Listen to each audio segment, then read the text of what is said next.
Hi, my name is Leslie Hull. The class you'll be watching is Theater 101, Acting for Non-Majors, and the lesson is Everyday Acting.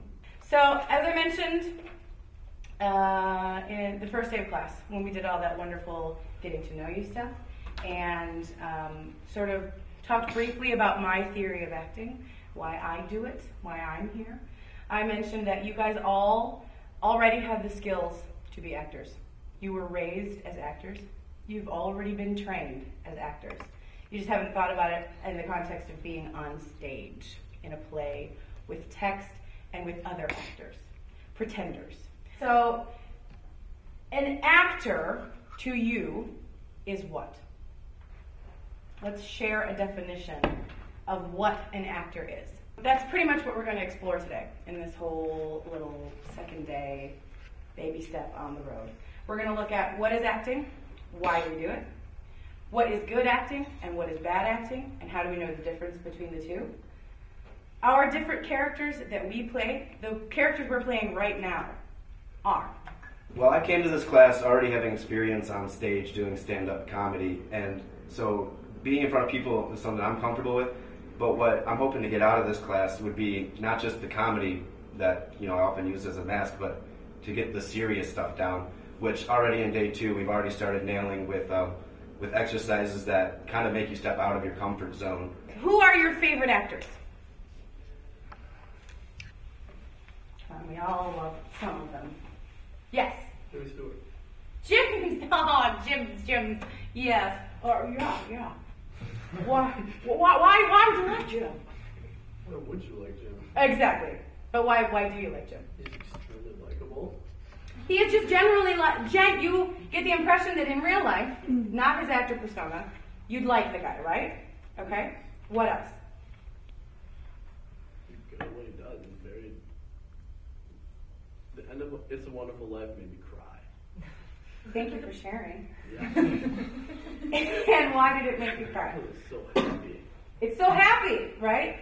And well, let's qualify. He's so good at what he does, you said. What makes him good? Looks like he's in those situations that he's in and he's pretending. Okay, so we've got believability, right? I'm going to put that in the center here. What do you need to be an actor? What do you need?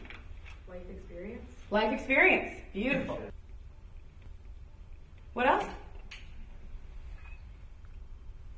You said something. Well, I said touche, but Oh, touche. I would also say that an imagination. Imagination. I like that.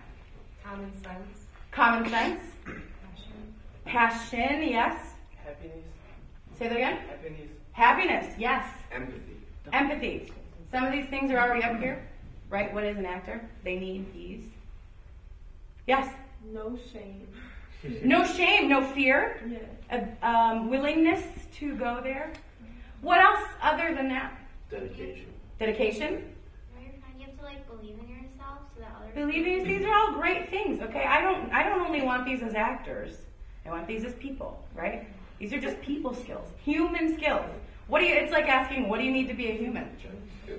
We need breath, water, oxygen, things you cannot live without. Now, there are people who would argue that to be an actor, you need a stage. Agree or disagree? Disagree. You need text. We already went over that. You need a director. Disagree. To tell you how to act. Now, you could argue that you are your own director in your own play of life. We're going into theory-based stuff now. Blowing your hair back. Blowing your mind. I have also done I have done a lot of acting as well, and I've taken a lot of acting classes, and I've had classes where I feel really comfortable, but in the first 2 days of this class, I already feel more comfortable than I have in all of them completely. And a lot of that does have to do with Leslie as an instructor. So this self 1, self 2 concept that is in your course pack that you should have looked at. Can anyone synthesize that for me or make it small for us? Yeah.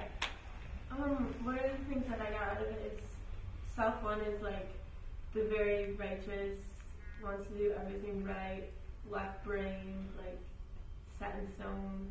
type person, and then self 2 is like the crazy, flamboyant, impulsive side of you. Okay. Anyone who's got some experience in psychology would know id and superego and ego. They're very similar in a way. To a point, they're very similar. When are you, well, first of all, does that make sense to everyone, the concept of your two selves existing simultaneously? Okay. When are you your self one? You're most comfortable.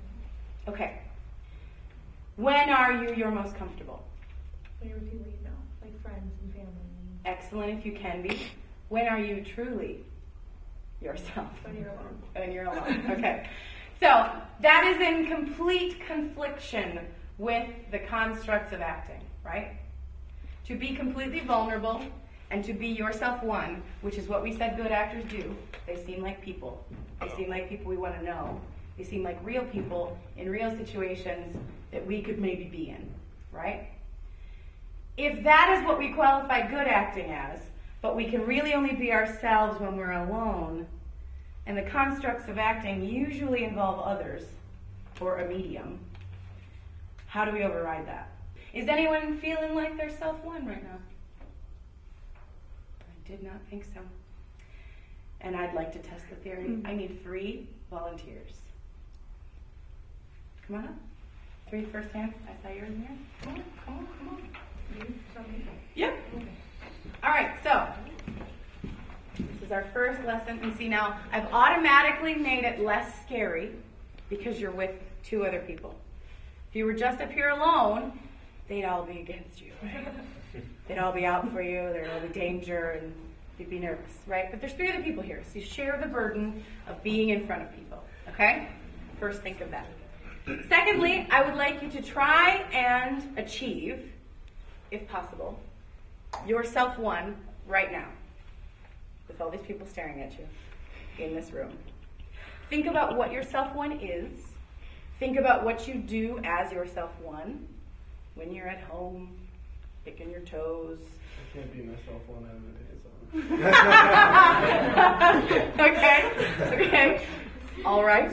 That's fair, because sometimes self-ones have different costumes, right? That's fair. Can you try? This is all I'm asking you to do right now is for us, try and be your self-one. So why do we do all this? Why do we act? It's fun. It's fun. Yes. Why else? Entertainment. Sure. It's an escape from reality. Escape from reality. Okay. Why else? Yes.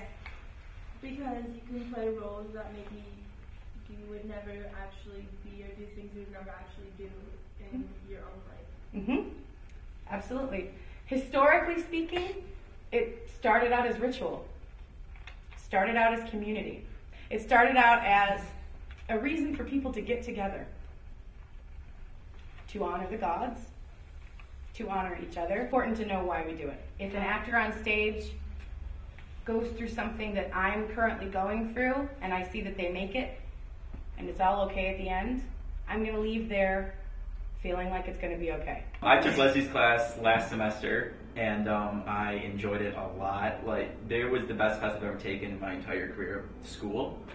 I had my friends who, because we had to, do our, certain acting things like monologue, partner scenes, and my friends would want me to do it for them. My best friends, my really good friends, and I wouldn't. But I would do it for this class, no questions asked, because she breaks down the barrier of being nervous and stuff like that, and it was a fantastic class.